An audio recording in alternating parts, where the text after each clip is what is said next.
Alright, what's going on, guys? It is time for another weekly recap. We got 3 stories for today, so let's go ahead and get right into it. Number 1, the time has finally come. We have officially run out of things to be offended by. Mixed race family asked Bluebell ice cream to change flavor name to be more inclusive. I can't believe I'm saying this, but apparently people are actually offended about ice cream flavors. Like, come on, man. You don't got anything better to be worried about in your life? Let me just ask everyone a simple question here. I'm gonna go ahead and assume everyone watching this video has eaten ice cream before. Now, have any of you ever thought about whether or not the ice cream you were eating was racist? Because I sure as fuck have not. But let's give them a chance. Let's go ahead and see what they have to say for themselves. The Great Divide is half vanilla and half chocolate. The container has a line right down the middle dividing the off-white vanilla from the chocolate brown. When the family bought a tub of it for a celebration, her oldest child said the line down the middle reminded him of the Mason-Dixon line. He jokingly commented that the Great Divide flavor should be called the Civil War flavor.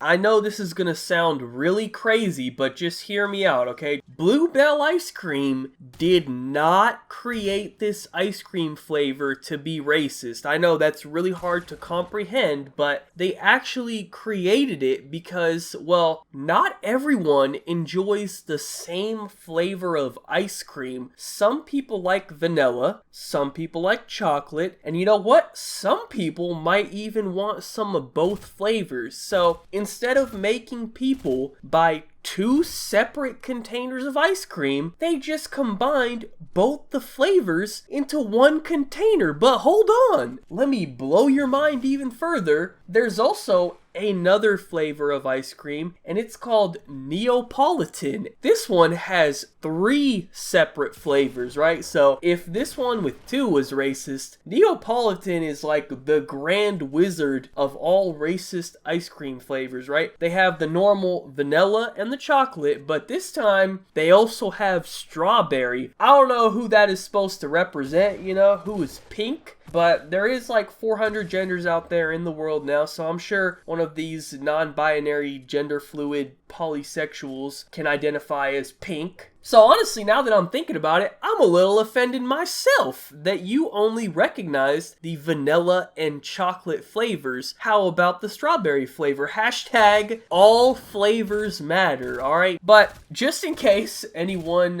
was still taking this seriously, let me just read you one final thing. Schmidley said one of her boys said it best. Well, really, Mom, for families that enjoy different favorite flavors, the flavors really are better together in one carton because everyone can be happy. Her son said the name reflects both their family and their country. We really are all better and stronger when we are together, not when we are in separate containers. Wow, man, what a great statement from this child. Very touching. It really warmed my heart. I'm not trying to be mean here, but I hate to break the news to you, little buddy, but for some reason you keep mentioning how we would all be better together and how all the ice cream needs to be in the same container, which is a great idea, man. It's a great statement, except for 2 things. Number 1, we're talking about ice cream, not humans, so there's no reason to make that connection. But number 2, they're already in the same fucking container, bud, okay? I don't know if you noticed, but they're in the same container already, so I really don't understand what you're saying at all. Maybe next time we think about what we're saying. This is really more on the mother, who I'm sure is brainwashing these children into acting like this, because no normal 10-year-old kid would ever act like this. If you give them ice cream, they would just be like so excited that they got ice cream. They wouldn't be trying to turn it into a racism issue. But anyways, let's just leave it at this. Ice cream is not racist. It's just ice cream. However, if you, as a human being, are trying to find some weird connection connection to make the ice cream racist, the only one that is racist in this situation is you. So with that being said, let's go ahead and move on to story number 2. Recently, 2 transgender athletes won the Connecticut State Championship for track. But as you can imagine, this definitely caused some controversy, specifically among the parents of the other girls competing, because they thought it was unfair, and I thought it was pretty ridiculous that this was even an argument, because obviously it is unfair. Alright, listen, nothing against transgenders or any gender for that matter, okay? All 600 genders. Identify as whatever you want, I don't care, as long as it's not affecting anyone else's life. That's really just a good rule in general. You really can do whatever you want in this world as long as it's not affecting anyone else. But once you start affecting other people, then we have a problem, right? I don't understand how this is even a question. When it comes to sports, men and women are on different levels. Society at least has understood that and accepted it. That's why we have different leagues for men and women. They're not competing against each other. As much as they want to push a whole equality movement, they know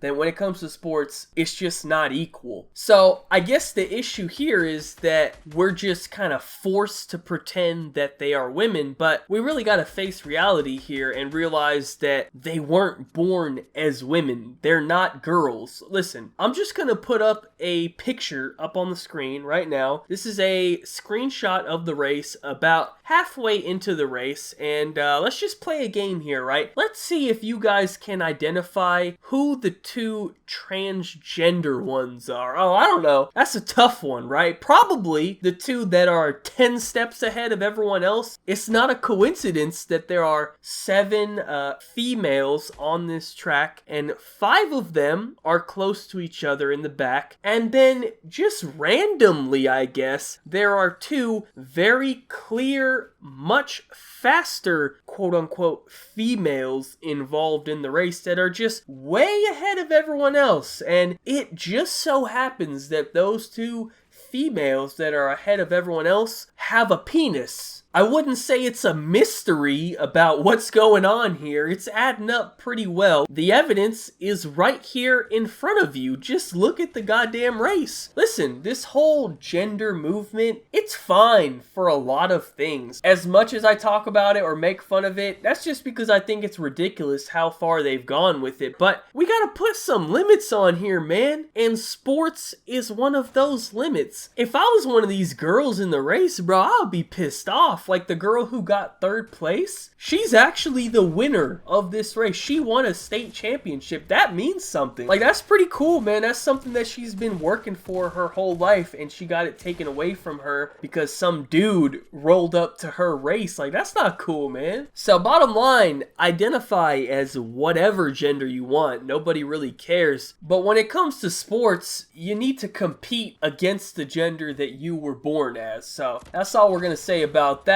Finally, let's wrap this up with story number 3. I don't even care that much about breaking down the actual details of this story. I just want to use this as an example of the inequality that we have as men in society. I'm just going to read you this tweet real quick. It's about a crime that happened in the state of Montana recently. A Montana woman broke into a man's house with a machete, ordered him to take off his clothes, and forced him to have sex with her. So clearly, if you have a brain, you can see that this situation was what we call a rape. But you'll notice nowhere in the tweet do they actually use that word. And I thought that was pretty strange, that they would write out an entire paragraph when they could have simply used one word to describe this crime. So I checked out the article, and then I was even more surprised when I noticed that nowhere in the entire article does it say the word rape either. It even says what she was officially charged with. Samantha Ray Mears, 19, was charged Friday with 2 felonies, aggravated burglary and assault with a weapon, as well as several misdemeanors misdemeanors for the incident at her ex-boyfriend's Great Falls home. It's almost as if rape isn't even an option. They didn't even consider it, which is crazy to me, because if we flip the genders, let's say a man did this exact same thing to a woman, obviously they would have described it as a rape. I mean, I bet you they would have used the word quite a few times. They would have made it very clear that that's what happened, but since it happened to a man, all of a sudden they seem to have forgotten that the word exists. It just got removed from their vocabulary. Crazy how that works, huh? As I've always said, man, they only want that equality when it benefits them, and this right here is just another perfect example of that. And just a side note, I almost agree with them. Like, I would say 99.99% of the time, a woman can't really rape a man, but it's not 100% of the time. Sometimes it can happen, and this is one of those times, but for some reason, they just refuse to acknowledge that. And, you know, that's just another example of recruit difficulty, man. Must be nice to be living on recruit difficulty. So anyways, thank you guys so much for watching. Be sure to leave a like rating if you enjoyed. Subscribe if you're not already. Follow me on Twitter. Links in the description down below. Other than that, have a good day and peace out. What you gonna do? What you gonna do? What you gonna do? What you gonna do? This is just for us now.